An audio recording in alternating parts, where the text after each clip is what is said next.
Well, he is the voice of several characters in the legendary Five Nights at Freddy's video game franchise, like Glamrock Freddy and Funtime Freddy, who is also Foxy in the 2023 film based on that series. He's also a TikTok star with over 2 million likes on the social media platform. Ladies and gentlemen, let's welcome Kellen Goff to the show today. Kellen, thank you so much for being here. Thank you for having me. That was quite an intro. I feel very pumped right? up. Yeah, right. Gassing me up already. We're just saying all the facts about you. Shucks. Yeah, right. Well, I appreciate you having me on, Phil. Thank you. Of course. You know, we were glad to have you here. Glad to have you here in West Michigan ahead of the Grand Rapids Comic-Con, where you're going to be at this weekend.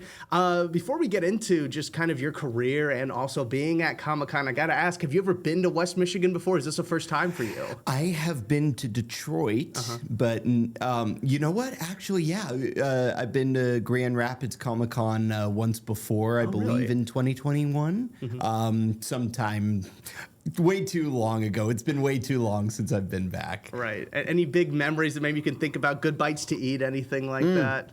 I just remember the people being really nice. There's one person in particular, Candace, who was so kind. She runs a tour guide service out here, and she was just the sweetest. I love the people here. Yeah, definitely. You're going to find a lot of people very excited to see you, I'm sure, this weekend as well, Kellen. Let's start this conversation on talking about Five Nights at Freddy's. You know, a massively huge franchise. Even people that maybe haven't played the video games or seen the movie, I feel like everybody is at least kind of aware of the franchise itself. When did you first really get involved with it, even maybe before you kind of were, playing all these different voices? Sure.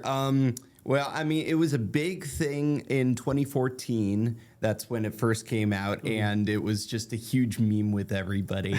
So everybody was taking their turns playing it and filming their reactions, getting scared online.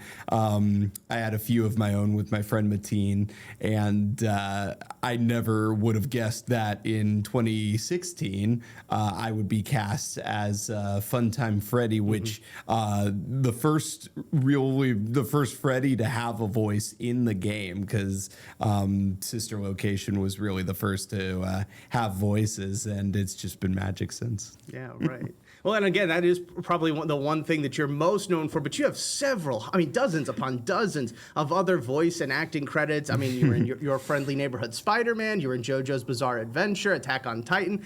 When you step into those booths, though, to record your lines, I got to ask, because it's probably a little bit different than maybe stepping on stage and acting with other people around you. You know, you're in costume, you can maybe a little bit easier to get into character. How do you sort of get into these different roles just in a booth by yourself? Yeah, I mean, I have always loved acting with other people, but nowadays they like to have everything separated just because it's hard to get all the actors scheduled together, or it's hard to, it's easier to move stuff around when it's only one person in the booth. So I do my best to draw on the theater experience that I've had, and I do my best to keep familiar with my co-stars as well, and just sort of imagine how they would say the line. And of course, the director helps a ton too. They'll read me in, or read the scene with me the way that they know the other actor would. But at the end of the day, it's just playing pretend, whether it's by yourself or with other people. It's funner with other people, but yeah.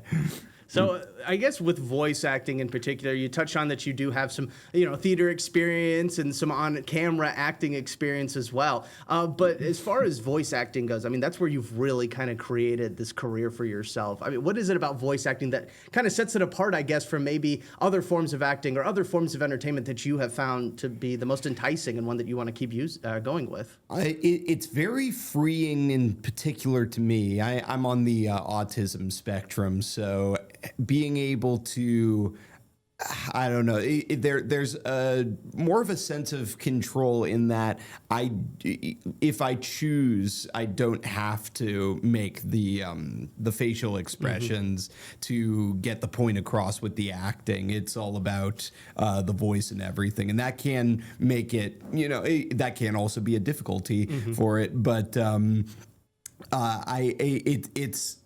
It's more centralized. Right. I guess I'd have to say everything is in front of you, and it also depends on the kind of voice acting. Video game voice acting and prelay animation voice acting are way freer form. But then if you're localizing Japanese or Chinese or Korean or Italian, coming in from another country, there can be safeguards around the material, but it also feels more contained for that reason. I hope that makes sense. No, right. No, definitely. I mean, it makes a lot of sense there. But I got to ask, though, because you have done so many different characters and part of different franchises and different forms of animation even. Is there one role in particular, though, that you always kind of enjoyed playing, or maybe one that when you go to Comic-Cons like the one in Grand Rapids that you kind of get asked about the most, or people,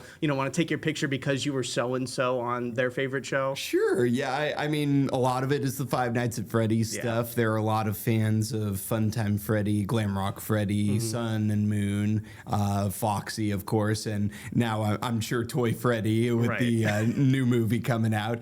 But then there's also Overhaul from My Hero Academia is a big fan favorite. Sasaki from Sasaki and Miyano. And Floyd Leach from Disney's Twisted Wonderland has been a new fan favorite of mine, too. Yeah. So it really depends on the fandom that the guest is coming from, just as varied as there are fish in the sea. Right.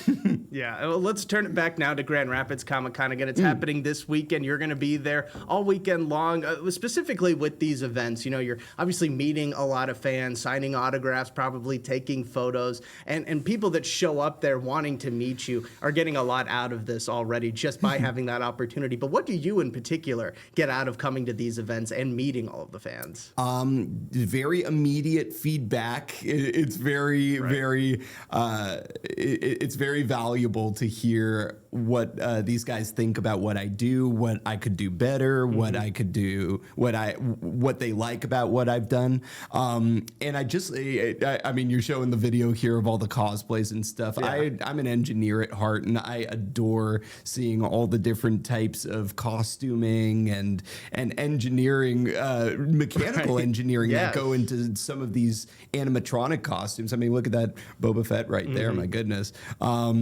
But it just, at the end of the day, it's a celebration of nerddom, and I've been a nerd since I was 10 years old, so I couldn't not love it if I tried. Right. No, I mean, Comic-Cons are great because even if maybe you don't have a big interest in one of the things that are going to be happening there, I mean, just the cosplays alone are enough to drive you out there to the cosplays this weekend. Absolutely. It's a show all its own, and if you're not into anime, there's like Star Trek people, or there's someone from your favorite sitcom there. There's a little something for everybody, and even if none of it's for you, it could be something that's for a relative of yours, like a nephew or a niece or a cousin or your wife. Exactly. Somebody for all ages, I'm sure. Kellen, before we let you go, obviously, we wanted to ask you this because there are probably going to be a few people watching that maybe want to get into that line of profession. Maybe they're younger, maybe they're looking for a new career path in general, and maybe they have always admired voice acting and voice actors like yourself, and have maybe done some preliminary practice with it, but are looking to maybe take that next step or at least get started with it. As a voice actor yourself, I mean, any tips you'd like to offer anybody about how to get started or maybe how to take that next step? I would definitely say get into theater if you can, your local theater.